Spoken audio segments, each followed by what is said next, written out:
Avant d'aller voir les amis, il faudra leur téléphoner. Il y a un temps pour chaque chose. La vie, elle, ce n'est pas rose. La fin du monde est à 7 heures. Nous sommes 3 heures après la fin du Le ciel s'est enfin mis d'accord. Éliminons de l'univers la race humaine par la mort. La parole est à Jupiter. Envoyons donc un météore sur cette engeance que j'aborde, sauf sur Gertrude que j'adore.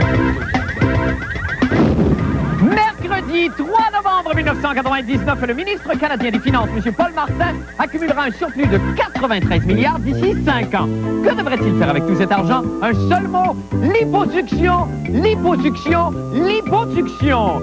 Et l'assassine Karla Homolka souhaite s'établir à Montréal à sa sortie de prison. Bon, j'espère seulement qu'on l'a prévenue qu'elle ne pourra pas mettre ses vidanges dans un petit sac blanc. Oh, bonne fin du monde, mesdames et messieurs. Tout d'abord, des nouvelles de moi. Oh, je vous dis qu'aujourd'hui, on l'a pas eu facile, hein? Oh non, Madelon! On a failli pas avoir d'émission, on est passé à ça, sérieusement. Et même, là, je suis même pas sûr de pouvoir finir ma phrase. Je l'ai fini! Oh, pfiou! Et tout ça, c'est à cause, vous savez quoi, de la bijouterie CM Michaud. Oui, c'est à cause de la bijouterie CM Michaud. Vous êtes peut-être, enfin, vous êtes probablement pas au courant, mais l'émission de consommation La Facture, prévue à l'horaire hier sur un réseau concurrent, n'a pu être présentée parce qu'un des deux fils de Mme Michaud, là, je ne sais pas si c'est C ou M, Chlamydia ou Malamar, a obtenu une injonction interdisant sa diffusion. À cause, encore une fois, d'une histoire de diamants et d'espionnes russes là, qui auraient couché avec Gilles Pigeon. En tout cas, je ne sais pas. Mais c'est certainement pas à TQS que ça arriverait, ça. Oh non, Madelon! Anyway, si maintenant les bijoutiers qui décident de ce que tu vas voir à la télévision, toi, mais public, c'est comme ça que ça se passe, good! Moi, je ne prends pas de chance. Oh non! Et je vais immédiatement consulter les propriétaires de la bijouterie Kalina sur Jean Talon, juste ici à côté. OK? On se retrouve tout de suite. Il y a deux vestons aussi que j'hésitais pour les deux vestons de ce soir. Il y en a un qui est assez, bon, classique, là, bleu. C'est parce qu'il y a des qui rappellent le bleu, puis il y en a un qui est un petit peu plus rayé. Tu demandes mon avis? Ouais. Je préférais celui-là ici. Celui-là ici, hein? Ça fait plus mafioso. On va y aller avec celui-là. C'est bon. OK.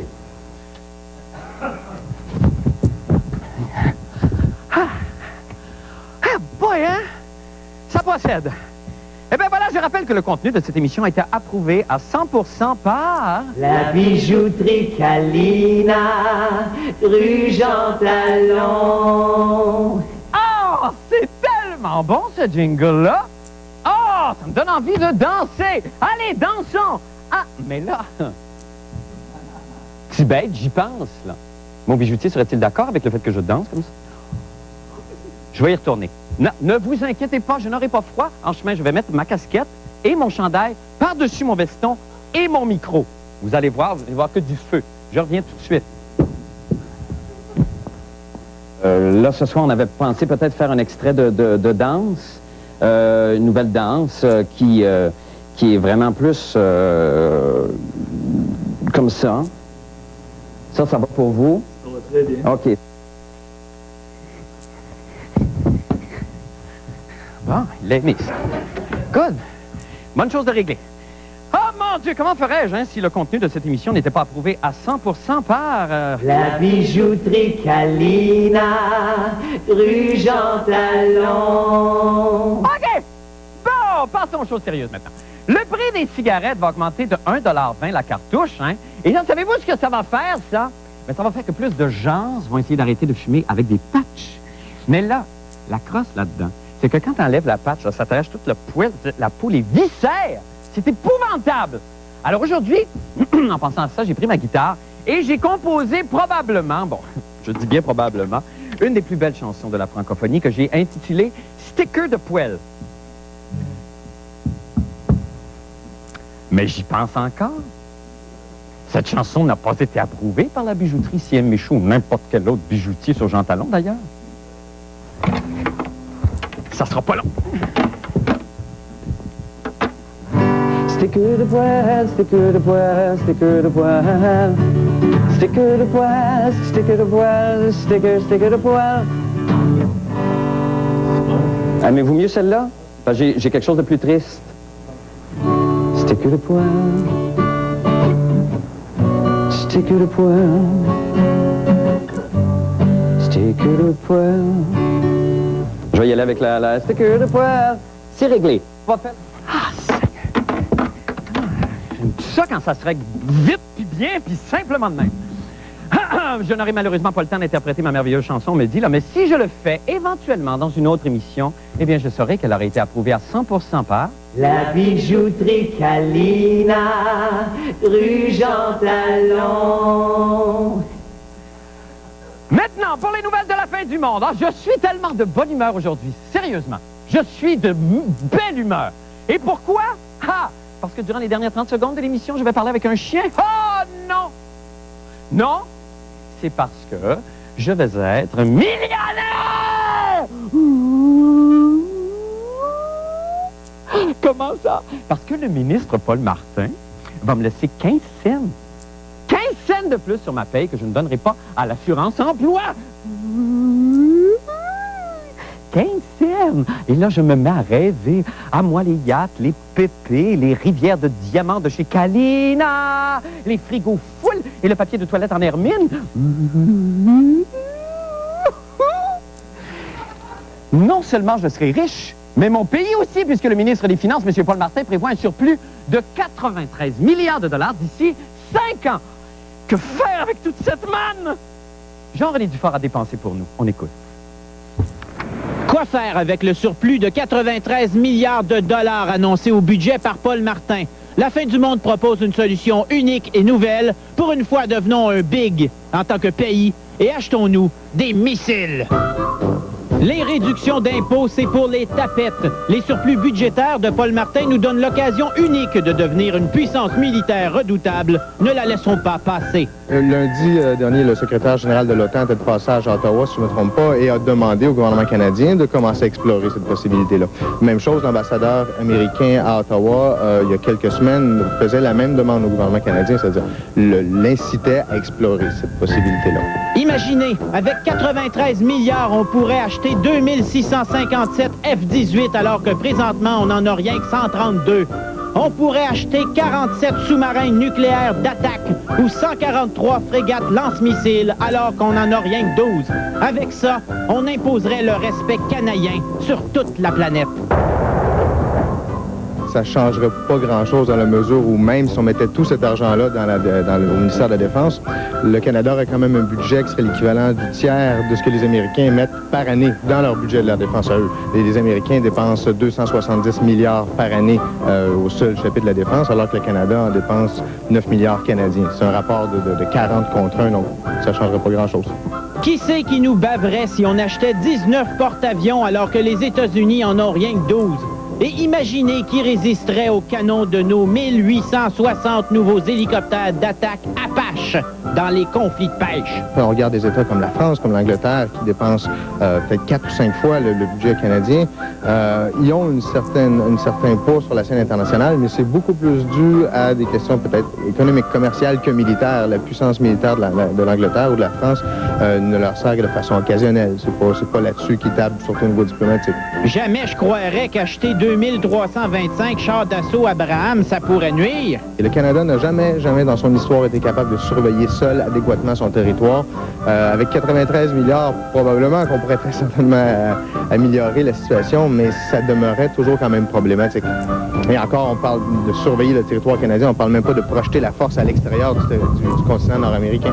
Bon, OK, d'abord, on va se contenter de réduction d'impôts. Ici Jean-René Dufort, à Montréal. Et nous allons rejoindre Jean-René qui nous attend à l'extérieur des studios. Jean-René, bonsoir. Salut, Marc. Bon, Jean-René, c'est un rêve brisé pour vous, évidemment, qu'on n'investisse pas tout cet argent-là dans les mini... Excusez-moi, Jean-René, je vous regarde, là. Oui? Est-ce que la cravate que vous portez ce soir a été sanctionnée par les bijoutiers de Kalina? Non, c'est une cravate que j'ai... Je n'en étais pas certain. Je vous suggérais d'aller sanctionner votre cravate tout de suite. Allez-y, tout de suite, on fait la converse plus tard, OK? Je vous laisse le temps de vous rendre, je vais attendre, moi.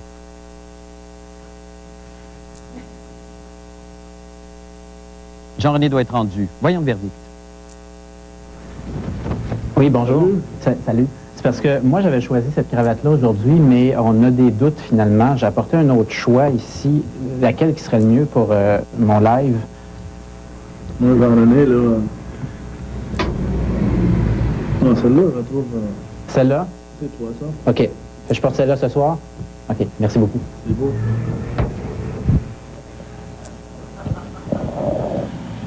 Ah, ben oui! Choix judicieux. Merci, Jean-René. Oui. Écoutez, il reste que très peu de temps. Est-ce que vous pensez, vous, qu'on peut à la fois baisser les impôts et investir dans des programmes sociaux pour contenter tout le monde et le faire de façon significative dans les deux cas, là, avec cet argent-là? Ben, 93 milliards, c'est quand même beaucoup d'argent. Il va falloir l'investir là où il faut, comme on dit. Mais il y a plusieurs pays, il y a plusieurs pressions pour qu'on rajoute quelques petits sous dans nos dépenses militaires. Mais juste pour vous donner une idée, 93 milliards de dollars, c'est 3 000 piastres chacun.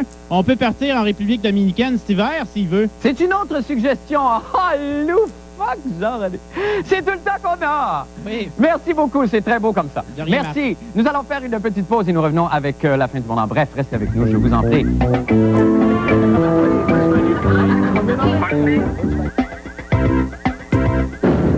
En bref, maintenant, eh bien, grande innovation dans le domaine du commerce au détail hier, alors que les quincailleries Rona ont inauguré la boutique virtuelle de l'industrie de l'habitation. Ce qui signifie que nous n'aurons plus besoin de nous déplacer en sweatpants le paquet au vent samedi matin pour aller brasser des outils à la quincaillerie. Alors pour ce faire, on a demandé à M. Bruno Blanchet de tester donc ce nouveau procédé, si on peut l'appeler ainsi, de Rona virtuelle. Et Bruno est avec nous en studio. Bonsoir Bruno d'abord. Bonsoir Marc.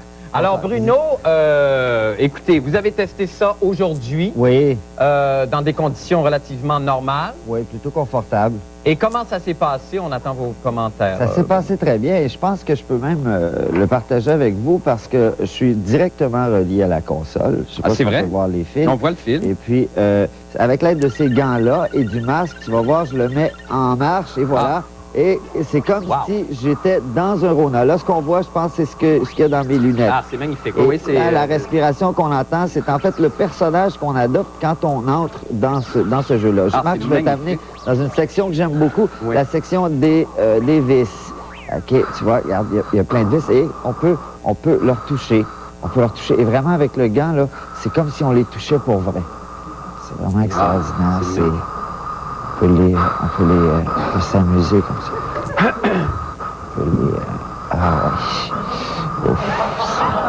C'est vraiment très agréable. Et, excusez. Et, écoute, si tu veux, on va poursuivre. Oui, on peut faire d'autres choses aussi. Ben, et là, on peut continuer dans les allées comme ça. Et j'entends, un signal, c'est un gars de chez Rona, un ennemi. Et là, il faut le frapper comme ça. Ah oui? Et il faut s'en débarrasser si on veut passer à l'autre niveau. Tu vois, il est rendu faible. Écoute. Regarde, là, je vais l'achever. Et voilà. Wow! Et là, en principe... il a disparu, là. En principe, là, je pourrais aller dans le rayon des matériaux au deuxième. Ah, c'est bien magnifique, ça. C'est concluant, hein, comme essai. Oui. Puis à part ça, Bruno, qu'est-ce qui arrive avec vous? Est-ce que... Ça va très bien. Ça va bien? Oui. Est-ce que vous ennuyez de la scène? Avez-vous envie de retourner au théâtre, de faire des choses non, au théâtre? Pas vraiment. Là. Dans ces conditions-là, je t'avoue que j'ai juste un peu hâte d'enlever le chapeau. Oui. Mais il n'y a pas de projet? Vous n'aviez pas un projet d'écriture avec des amis pour une... Il faudra en parler à Dominique, la productrice qui est... OK. Faut qu'on se laisse, Bruno. Malheureusement. Merci infiniment d'être venu. Hein? Merci infiniment d'avoir tenté ça pour nous. Alors, vous vous souvenez sûrement de la tristement célèbre ontarienne Karla Homolka, accusée avec son mari, Paul Bernardo, du meurtre de deux jeunes filles qu'il avait séquestrées, torturées, violées et assassinées. Or, Karla Homolka, qui purge sa peine au centre de détention pour femmes de Joliette, pourrait bénéficier d'une libération conditionnelle que lui refusent les autorités. La nouvelle là-dedans, c'est que Mme Homolka souhaite recouvrer sa liberté pour venir vivre à Montréal, ville qu'elle dit aimer mieux, ville qu'elle aimerait mieux connaître. Voilà. On n'est pas sûr de ça. Patrick Masbourian s'est intéressé au dossier pour nous. On écoute. Karla Homolka s'est tristement rendue célèbre par la nature des crimes qu'elle a commis avec son ex-mari, Paul Bernardo, au début des années 90. Détenue à Joliette, elle demande aujourd'hui à être transférée ici, au centre Thérèse Casgrain, à Montréal. Ce centre de transition à Pignon-sur-Rue dans le quartier Notre-Dame-de-Grâce, tout juste en face de la résidence du célèbre comte Dracula. C'est ici que Karla Homolka veut recommencer sa vie, elle qui prétend être prête à réinsérer la société. Les gens qui ont examiné son cas, semble-t-il, ont dit qu'elle n'était probablement pas dangereuse en termes de réoffense. Et moi, je connais pas le cas, mais connaissant des cas de ce genre-là, je serais prêt à dire que oui. Je pense pas que cette personne-là va recommencer à faire ce qu'elle a fait. Ceci dit, est-ce qu'elle est prête à réintégrer la société? Il y a un deuxième volet à ça. Il faut se demander, est-ce qu'elle peut faire face à ça? Parce que la vie en prison, premièrement, c'est une vie différente de la vie en société. Et deuxièmement, ce genre de personnes-là, comme on mentionnait tantôt, ils ont souvent à faire face à leur propre social quand ils sortent. Alors, jusqu'à quel point elle est prête à faire face à ça? Je le sais pas. Karla Homolka, qu'est-ce que ça te dit, ça? Pas grand-chose. Elle doit être russe. Une chanteuse opéra? Non, je sais pas. Non, je sais pas. Non, désolé. C'est la musique? Karla Homolka, est-ce que ça te dit quelque chose? Mon Dieu, oui. Ça me rappelle un procès. Elle demande à être libérée plus rapidement que prévu. Êtes-vous pour ou contre dans le cas de crime de cette nature? Bonne question. À première vue, non. Je ne suis pas pour qu'il soit libéré si rapidement.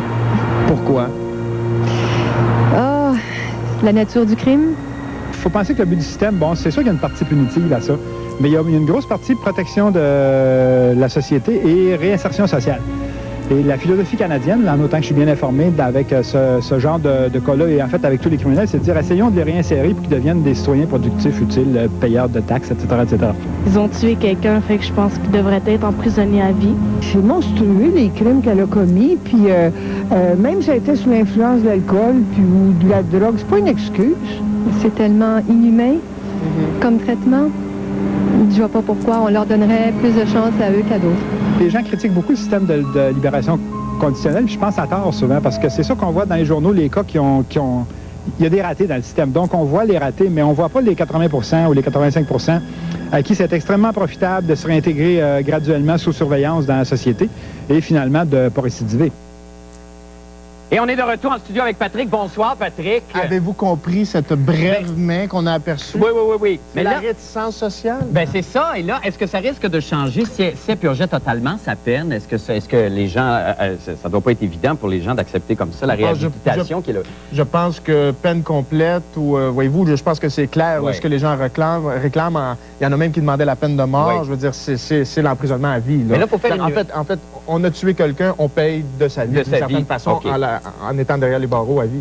Cela dit, c'est pas une libération conditionnelle qu'elle demande, là. Il y a une nuance, là. Oui, je pense que c'est important d'apporter cette nuance. C'est une semi-liberté, c'est-à-dire donc ce centre, en fait, de transition, vous y êtes installé, entre guillemets, vous avez le droit de sortir le jour, mais vous devez re-rentrer là à tous les soirs, finalement, à tous les jours, vous devez rentrer au bercail.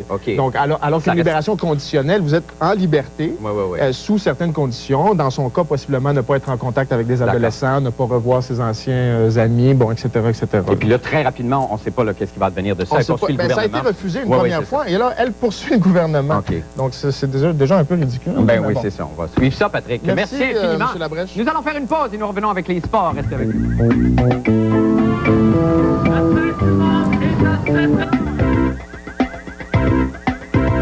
Parlons sport maintenant avec Paul Oud. Paul Oud, bonsoir. Paul, ben oui, là, qui évidemment épluche son courrier encore en vue du concours qui se termine...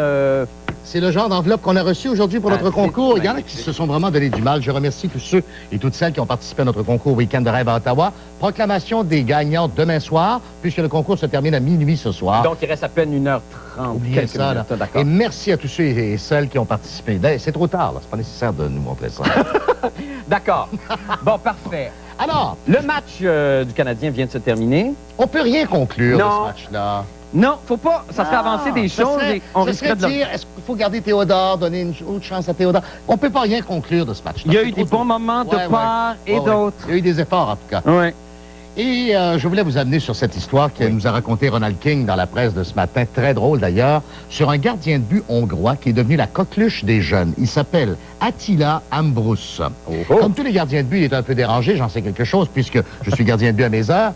Il est devenu un voleur à la rose, en ce sens qu'en dehors de ses heures de glace, il dévalise des commerces de Budapest et on l'appelle le bandit au whisky parce que pour se donner un peu de courage, il prend une petite shot de whisky avant de partir. Sauf que le lendemain de son drame, cet Arsène Lupin Magyar, comme le dit Ronald King, envoie des roses à ses victimes, ce qui fait que la plupart des jeunes filles maintenant qui tiennent boutique à Budapest veulent se faire dévaliser par le gardien de but Mon gentleman Dieu, cambrioleur. Et c'est pas une rumeur de village, ça, ou une histoire Non, inventée, c'est tout à fait vrai. Ça nous est raconté. Il y a même un site Internet qui lui est consacré. Ça vous rappelle pas quelque chose? Pas comme ça, là, non. Excusez-moi, je suis encore préoccupé par le match que je viens de voir. En réunion ce matin, Isabelle Garneau, tout de suite, a dit « Ça me fait penser... » Non, je le vois pas, Paul. À cet épisode des pierres à feu. Oh, celui-là? Oui. Ah, oui. Où la Délima va se faire séduire par... Regardez, Oh, voyons, regardez, ça, c'est très... c'est l'histoire de... Ne criez pas, madame. Je ne vous ferai rien si vous coopérez. Qu'est-ce que vous voulez? Vos objets précieux, madame. Et peut-être... Ah, ben oui, c'est bon, ça va. Quel beau souvenir. Ben non, je l'ai pas vu tout de suite, mais je vais revisionner la chose encore chez moi. C'est l'histoire du gardien de but hongrois. Merci beaucoup, Paul. Merci infiniment. Nous allons faire une petite pause et nous revenons avec la météo. C'est un coup d'œil maintenant au temps qu'il fera avec notre météorologue amateur du jour, Soko, le berger allemand savant, qu'on va rejoindre à l'instant. Soko, bonsoir. Ah, il fait une petite... Allô, il y a un impair. J'imagine que vous faites une... Il va pleuvoir, donc, Soko. C'est ça. Les degrés maintenant pour demain, Soko? 2, 3, 4, 5, 6, 7, 8. 8 degrés! Merci beaucoup, Soko. Puis il pleut. Ben écoute, on se revoit demain. Bye. Surveillez la chronique de la fin du monde dans le cahier Week-end du journal.